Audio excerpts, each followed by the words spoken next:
We, Equality 7-2521, have discovered a new power of nature. And we have discovered it alone, and we are alone to know it.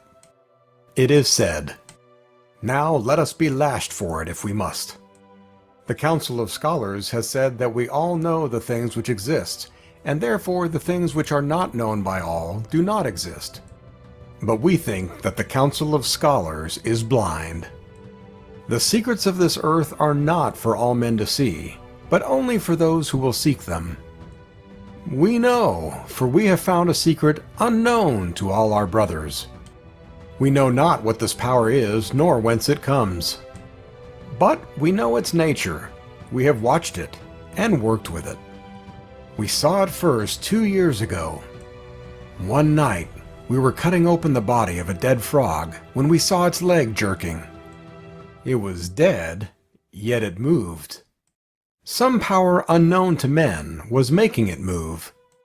We could not understand it. Then, after many tests, we found the answer. The frog had been hanging on a wire of copper, and it had been the metal of our knife which had sent a strange power to the copper through the brine of the frog's body. We put a piece of copper and a piece of zinc into a jar of brine. We touched a wire to them, and there, under our fingers, was a miracle which had never occurred before. A new miracle and a new power.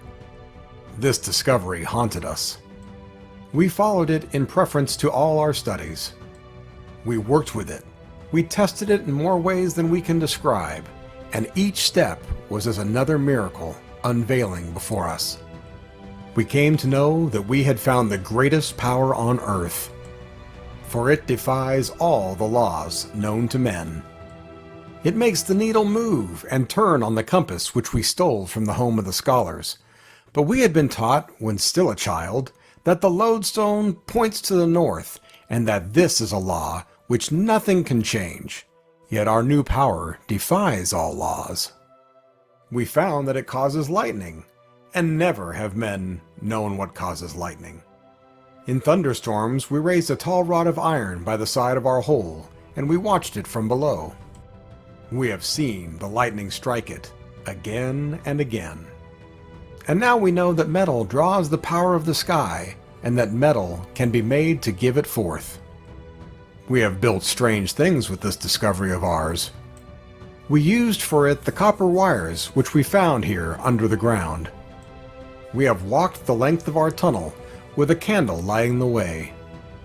We could go no farther than half a mile, for earth and rock had fallen at both ends. But we gathered all the things we found, and we brought them to our workplace. We found strange boxes with bars of metal inside, with many cords and strands and coils of metal. We found wires that led to strange little globes of glass on the walls. They contained threads of metal, thinner than a spider's web. These things help us in our work.